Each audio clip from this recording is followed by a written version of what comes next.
Hello dear student, welcome to physics नमा। आज हम लोग क्लास 9 साइंस का chapter force and laws of motion का law of conservation of momentum से रिलेटेड कुछ क्वेश्चन जो एग्जाम्पल क्वेश्चन दिए गए हैं एनसीईआरटी के बुक में, उसको हम लोग सॉल्व करेंगे और समझेंगे। तो आइए देखते हैं। एग्जाम्पल 9.6 से लेकर 9.8 तक सॉल्व करेंगे। तो आइए देखते हैं एग्जाम्पल 9 पॉइंट पहले 6 को देखते हैं। तो एग्जाम्पल 9.6 है, a bullet of mass 20 gram is horizontally fired with a velocity 150 meter पर second from a pistol of mass 2 kg। इसमें दिया गया कि एक बुलेट जिसका मास है 20 ग्राम, उसको फायर किया जाता है। तो जब फायर करते हैं तो उस समय उसका वेलोसिटी होता है 150 मीटर पर सेकेंड। एक पिस्टल से फायर किया जाता है तो, और पिस्टल का जो मास है वह 2 kg है। What is the required velocity of the pistol?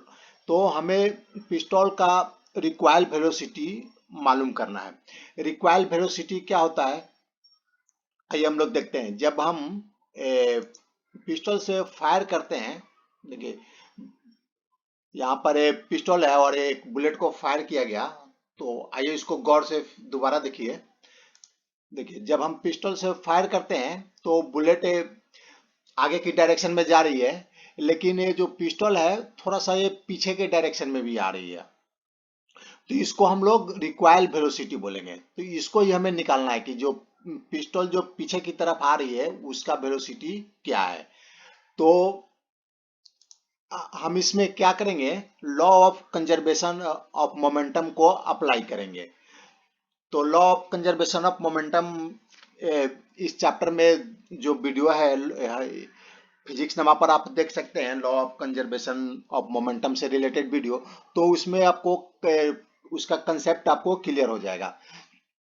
तो देखिए इसमें दिया गया है मास ऑफ पिस्टल, मान लेते हैं कि M2 इसका पिस्टल का मास है, एक क्वेश्चन में दिया गया है 2 kg है। और मास ऑफ बुलेट, जो इसमें से बुलेट फायर हो रही है उसका मास है M1, उसका मास मान लेते हैं, वो क्वेश्चन में दिया गया है 20 ग्राम। तो इसको हम लोग केजी में कन्वर्ट कर देंगे। तो केजी में कन्वर्ट करने के लिए 1000 से डिवाइड कर देंगे तो ये हो जाएगा 0.02 kg, क्योंकि हमको यह केजी में दिया गया है मास पिस्टल का, तो इसको भी हम लोग केजी में कन्वर्ट कर लेंगे। और नेक्स्ट दिया गया है जो वेलोसिटी है, जिसे अभी फायर करने के पहले मान लेते हैं इनिशियल वेलोसिटी क्या होगा, बुलेट का वेलोसिटी मान लेते हैं कि u1 है। तो u1 क्या होगा, 0 फायर करने के पहले। अभी हम फायर करने के पहले की बात कर रहे हैं, तो उसका वेलोसिटी, बुलेट का वेलोसिटी मान लेते हैं कि u1 है, वो है 0। और पिस्टल का भी वेलोसिटी क्या है, u2, ये भी 0 होगा क्योंकि दोनों अभी रेस्ट पर है। The final velocity of the bullet, अब फायर करने के बाद बुलेट का वेलोसिटी क्वेश्चन में दिया गया है कितना है, 150 मीटर पर सेकेंड।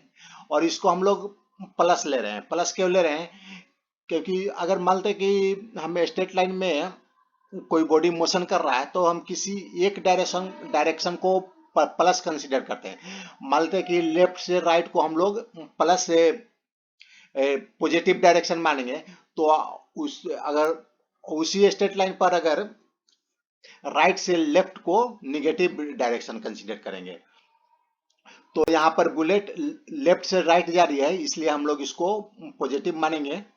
तो बुलेट का वेलोसिटी है 150 मीटर पर सेकेंड। अब let v be the required velocity of the pistol. तो पिस्टल का जो रिक्वायर्ड वेलोसिटी है, जो पीछे की डायरेक्शन में जो फायर करते समय मूव कर रही थी, उसका वेलोसिटी मान लेते हैं कि v है, और यही हमें मालूम करना है। तो इसको हम लोग law of conservation of momentum का जो फॉर्मूला है उसको अप्लाई करके हम लोग निकाल सकते हैं। तो देखिए लॉ ऑफ कंजर्वेशन में क्या है, जो टोटल मोमेंटम पहले का बिफोर फायरिंग इक्वल होगा टोटल मोमेंटम आफ्टर फायरिंग। तो देखिए total momentum of the pistol and bullet हम दो बॉडी ले रहे हैं, दो बॉडी, एक पिस्टल और एक बुलेट, दोनों को अलग अलग कंसीडर कर रहे हैं। तो दोनों का जो मोमेंटम है फायर करने के पहले क्या है, before the fire when the gun is at rest, तो जब दोनों रेस्ट पर है तो दोनों का जो वेलोसिटी है, इनिशियल वेलोसिटी जीरो है, बुलेट का भी जीरो है और पिस्टल का भी जीरो है। तो मोमेंटम क्या होता है, मास इनटू वेलोसिटी, मास और वेलोसिटी के प्रोडक्ट को मोमेंटम बोलते हैं। तो देखिए हम यहाँ दोनों के मास को ऐड कर देंगे, 2 प्लस 0.02, और इसको जीरो से मल्टीप्लाई कर देंगे, ये हो गया मास और ये हो गया वेलोसिटी। तो जीरो से मल्टीप्लाई करने पर क्या हो गया, जीरो, 0 kg/मीटर/सेकेंड, यानी जो फायर बिफोर फायरिंग जो मोमेंटम हो जाएगा ये 0 kg/मीटर/सेकेंड। अब हम आफ्टर फायरिंग का निकालेंगे, the total momentum of the pistol and bullet after it is fired. तो देखिए बुलेट का मास कितना है, बुलेट का मास 0.02 kg है और इसका वेलोसिटी कितना है 150 मीटर/सेकेंड, या पॉजिटिव है तो हम पॉजिटिव डायरेक्शन लिख दिए, पॉजिटिव प्लस लगा दिए, प्लस पिस्टल का जो मास है वो कितना है 2 kg, और इसका वेलोसिटी हम मान लिए हैं कि पिस्टल का वेलोसिटी v है, तो यहाँ पर v मीटर/सेकेंड लिख दिए। यहाँ पर अभी हम पॉजिटिव निगेटिव नहीं डालते हैं, सिर्फ v डालते हैं। तो देखिए ये इसको हम सॉल्व करेंगे तो क्या हो जाएगा 3 + 2v kg/मीटर/सेकेंड, इसको सॉल्व करने के बाद आ जाएगा 3 + 2v kg/मीटर/सेकेंड। तो इनिशियल मोमेंटम क्या हो गया, फायर करने के पहले का मोमेंटम 0 kg/मीटर/सेकेंड और फायर करने के बाद मोमेंटम हो गया 3 + 2v kg/मीटर/सेकेंड। और law of conservation of momentum से दोनों क्या होगा, इक्वल होगा। According to the law of conservation of momentum, total momenta after the fire, momentum का प्लूरल होता है। तो यहाँ पर दो बॉडी है तो दोनों का मोमेंटम को हम मोमेंटा बोलेंगे। Total momenta after the fire equal to total momenta before the fire, तो हम ये दोनों को इक्वल कर देंगे, 3 + 2v kg/मीटर/सेकेंड इक्वल टू 0, इनिशियल मोमेंटम 0 है। तो इसको हम सॉल्व करेंगे तो 2v हो गया इक्वल टू -3, 3 को राइट साइड ले जाएंगे तो -3 हो जाएगा, v इक्वल टू 2 से डिवाइड कर देंगे, -3/2 इक्वल टू -1.5 मीटर/सेकेंड। यहाँ पर माइनस साइन क्या बताता है कि हम लोगों ने positive sign left to right लिया था, तो माइनस क्या है, माइनस राइट टू लेफ्ट, यानी जो ये पिस्टल है ये राइट टू लेफ्ट डायरेक्शन में रिक्वाइल करेगा। जैसा हम लोगों ने एनिमेशन में पहले देखा था कि फायर करते समय ये पिस्टल है बैक साइड में, पीछे साइड में ये मूव कर रही थी। तो ये हमारा 9.6 एग्जाम्पल हो गया। अब देखते हैं example 9.7। A girl of mass 40 kg jumps with a horizontal velocity of 5 meter/second onto a stationary cart with a frictionless wheels. The mass of the cart is 3 kg. What is her velocity as the cart starts moving? Assume that there is no external unbalanced force working in the horizontal direction. इसमें दिया गया है एक girl of mass 40 kg, एक girl है जिसका मास दिया गया है 40 kg है, और उसका जो हॉरिजॉन्टल वेलोसिटी है वो जंप करती है हॉरिजॉन्टल वेलोसिटी से 5 मीटर/सेकेंड। वो जंप किस पर करती है, एक स्टेशनरी कार्ट है, एक गाड़ी है जिसमें पहिया लगा हुआ है, वो स्टेशनरी है, रुकी हुई है, उस पर वो जंप करती है, और उसका जो व्हील है वह फ्रिक्शनलेस व्हील्स है। The mass of the cart is 3 kg, और जो कार्ट है उसका मास हमें दिया गया है 3 kg दिया गया है। What is her velocity as the cart starts moving, तो हमें मालूम करना है कि कार्ट्स का वेलोसिटी क्या होगा जब वो मूव करने लगेगा। Assume that there is no external unbalance force working in the horizontal direction, और हमें एज्यूम करना है कि कोई भी external unbalance force horizontal direction में काम नहीं कर रहा है। ये क्यों दिया गया है, क्योंकि जो law of conservation of momentum है कब वैलिड होता है, उसी समय वैलिड होता है जब कोई अनबैलेंस एक्सटर्नल फोर्स दोनों बॉडी पर एक्ट नहीं करता है। तो यहाँ पर हमें प्रैक्टिकली तो कुछ फोर्स, फ्रिक्शनल फोर्स एक्ट करेगा, लेकिन हमें यहाँ एज्यूम कर लेना है कि कोई भी अनबैलेंस फोर्स एक्ट नहीं कर रहा है। तो आइए देखते हैं। एक गर्ल है, इसका मास है 40 केजी, और एक काट है और इसका मास है 3 केजी। एक क्वेश्चन में दिया गया है। और देखिए, ये जो गर्ल है वो जंप करती है 5 मीटर पर सेकंड से। ये 5 मीटर पर सेकंड से जंप करके एक काट पर आ गई, और काट पर जैसे वो जंप करेगी, काट भी वो मूव करने लगेगा। काट मूव करने लगेगा। देखिए, एक गर्ल है और ये जंप करती है। जंप करती है तो ये काट मूव करने लगता है। तो हमें एक काट जो मूव कर रहा है, तो इसका वेलोसिटी हमें निकालना है। क्वेश्चन के अनुसार हमें इसका वेलोसिटी निकालना है। तो आइए देखते हैं हम कैसे निकालेंगे। इसमें भी हम law of conservation of momentum को अप्लाई करेंगे। Let v be the velocity of girl on the cart as the cart start moving. जो कार्ट स्टार्ट करता है, मूव करता है, उसका वेलोसिटी हम v मान लेंगे। तो देखिए, the total momentum of girl and cart before the interaction. Jump करने के पहले हम टोटल मोमेंटम निकाल देंगे गर्ल और कार्ट का।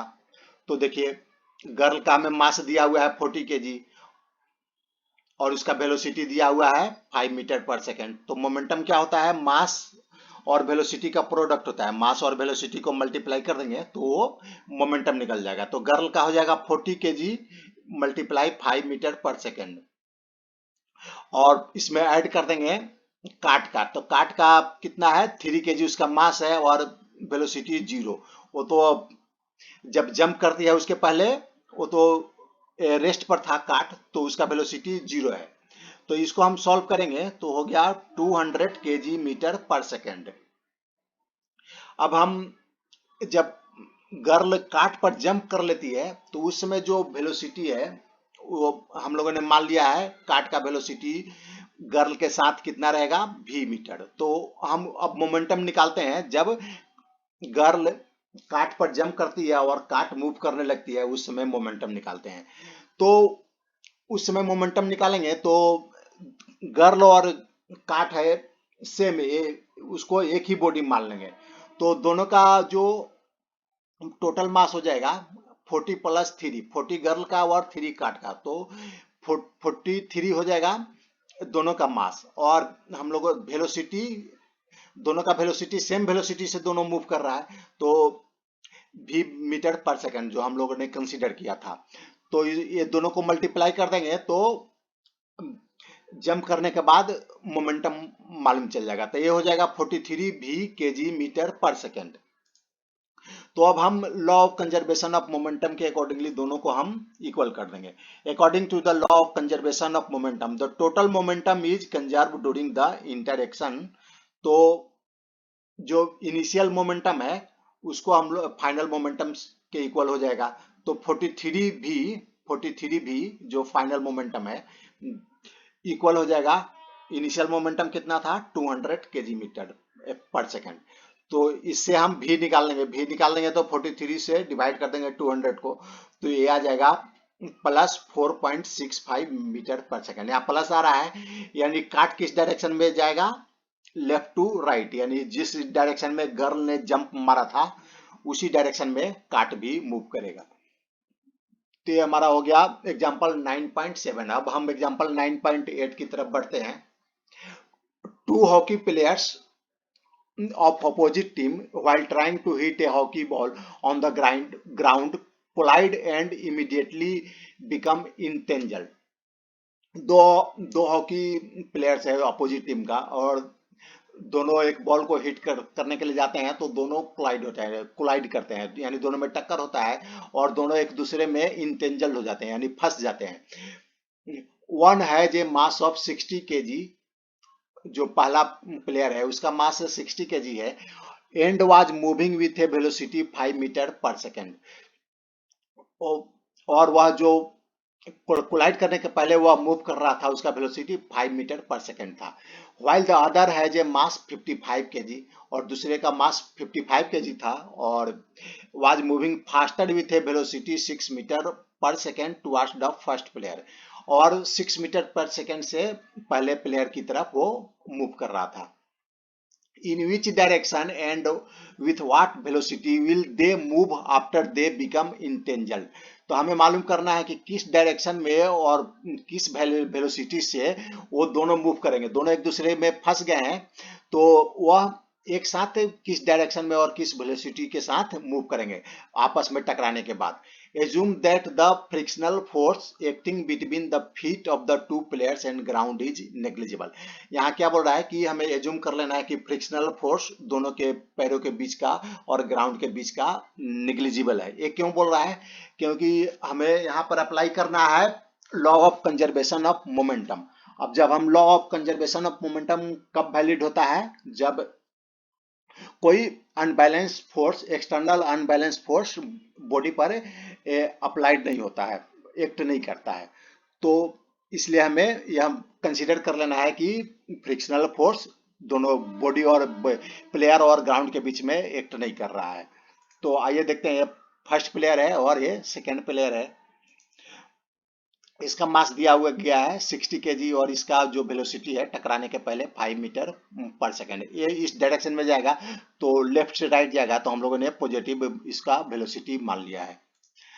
और सेकेंड वाले का है मास है 55 केजी, और इसका जो वेलोसिटी है ये राइट टू लेफ्ट डायरेक्शन में जा रहा है, तो इसका वेलोसिटी को हम लोग -6 मीटर पर सेकंड कंसीडर करेंगे। इसमें माइनस लगाएंगे, 6 मीटर पर सेकंड इसका वेलोसिटी दिया गया है क्वेश्चन में, लेकिन इसका डायरेक्शन अपोजिट है इसके, तो यहाँ पर हो जाएगा -6 मीटर पर सेकंड। अब देखिए दोनों प्लेयर एक दूसरे की तरफ बढ़ रहे हैं और दोनों टकरा जाते हैं। तो देखिए अब हम यहाँ पर जो दो टकराने के पहले का मोमेंटम निकालेंगे और टकराने के बाद का मोमेंटम निकालेंगे, और दोनों को हम इक्वल कर देंगे लॉ ऑफ कंजर्वेशन के अनुसार। तो देखिए पहले हम टकराने के पहले का मोमेंटम निकालते हैं, the total momentum of the two players before the collision. तो यहाँ क्या हो जाएगा, 60 केजी पहले का जो मास है पहले प्लेयर का 60 केजी है, और उसका वेलोसिटी 5 मीटर पर सेकंड। तो दोनों को मल्टीप्लाई कर देंगे, तो उसमें ऐड कर देंगे दूसरे प्लेयर का मास कितना है 50 केजी, और इसका वेलोसिटी है -6 मीटर पर सेकंड। तो ये दोनों स्टार्टिंग का मोमेंटम निकाल लेंगे, तो ये हो जाएगा -30 केजी मीटर पर सेकंड। इसको सॉल्व करेंगे तो -30 केजी मीटर पर सेकंड आ जाएगा। अब देखिए टकराने के बाद का हम मान लेते हैं कि ये टकराने के बाद ये दोनों एक साथ ही मूव करेंगे, क्योंकि क्वेश्चन में दिया गया है कि ये दोनों इंटेंजल्ड हो जाते हैं, ये दोनों एक दूसरे में फंस जाते हैं, तो जिधर भी मूव करेंगे एक साथ ही मूव करेंगे। तो if v is the velocity of the two entangled players after the collision, मानते हैं कि दोनों का वेलोसिटी इंटेंजल होने के बाद v है, तो टोटल मोमेंटम क्या होगा उसके बाद? तो टोटल मोमेंटम क्या होगा, दोनों एक साथ ही मूव करेंगे, तो दोनों का मास को हम लोग ऐड कर देंगे, और उसमें वेलोसिटी हम लोगों ने मान लिया है कि v है, v वेलोसिटी से दोनों मूव करेगा, तो v से मल्टीप्लाई कर देंगे, तो ये हमारा निकल जाएगा मोमेंटम, दोनों का टकराने के बाद का मोमेंटम। तो दोनों का मास है 60 प्लस 55 केजी, और इसको v से मल्टीप्लाई कर देंगे, तो ये हो जाएगा 115 v केजी मीटर पर सेकेंड।